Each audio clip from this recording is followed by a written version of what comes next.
Poďme sa pozrieť na tento rodinný dom. Ide o starší rodinný dom v Nových Sadoch, časť Sila. K domu prináleží tento predný pozemok, až po plot, ako ho vidíte. Dom je čiastočne podpivničený. Poďme sa pozrieť do pivnice. Zhruba polka domu je podpivničená. Tu sa nachádza aj kotol na ústredné kúrenie. Ide o plynový starší kotol. Aktuálne je systém vypustený, už nejaké 2 roky sa v dome nebýva. Druhá časť pivnice. Všimnite si, že pivnice sú suché, nie sú vôbec vlhké. A ešte tu je tretia časť pivnice, tá nemá okno, preto je takáto tmavá.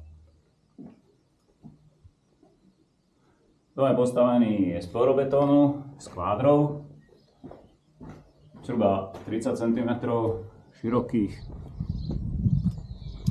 Tu pod týmto žltým poklopom je taká pivnička na zeleninu alebo ovocie. Vchádza sa do nej len rebríkom, taký malý priestor. V dome je zavedená elektrika, plyn, obecná voda, ale nachádza sa na pozemku aj studňa. Čo sa týka odpadu, odpad je vyvedený do žumpy, ktorá je tu za plotom.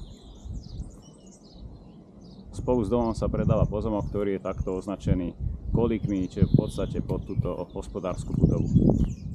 Stále je tu dostatok miesta, povedzme na nejakú terasu vedľa domu.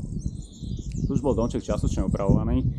Vidíte, že praskol a bol vystúžený teda železom a spevnený.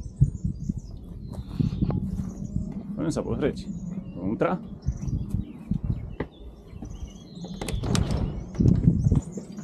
Vchádzame po schodíkoch do priestranej vstupnej chodby.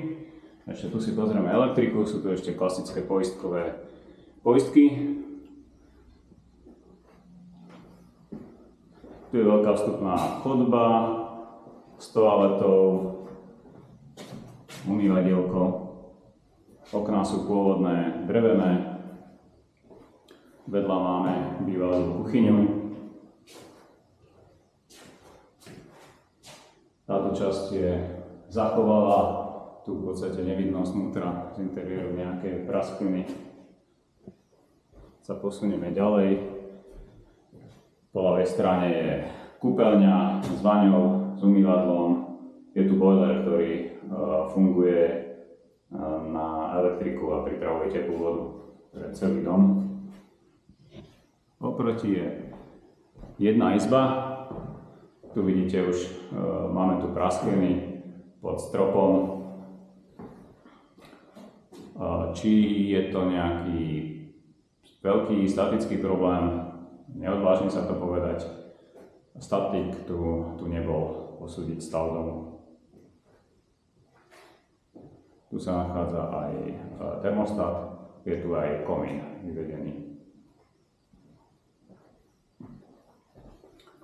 Prejdeme do ďalších izieb. Tuto je najväčšia izba, centrálna obývačka.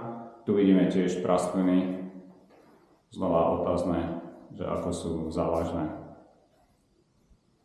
Podobná prasklina aj na druhej strane steny, priečky.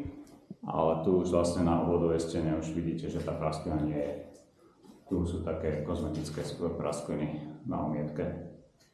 Kúrenie je riešené takto centrálne, sú tu staré dobré liatinové radiátory, podlahy sú betónové, vybetonované. Je to takáto krytina na nich uložená. Prejdeme sem, už sme si ukázali aj strechu. Strecha je relatívne zachovalá.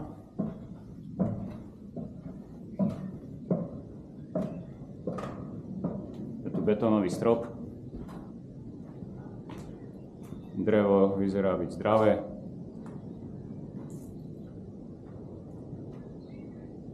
Škrydly. Niektoré možno by som vymenil, ale vyzerá to byť v poriadku. Ideálny priestor na ďalšiu izbu. Krov je vysoký, dá sa dostaviť ďalšia izba. Ja sa presuniem dole.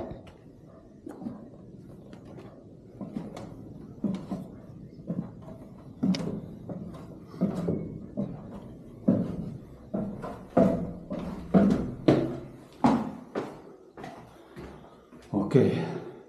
Takže sme si predstavili domček v Nových Sádoch, časť Cila. Cena domčeku je 72 000 a viem vám ho kedykoľvek ukázať. OK, príďte sa pozrieť aj osobne. Ako vravím, hrad vám ukážem. Majte sa krásne.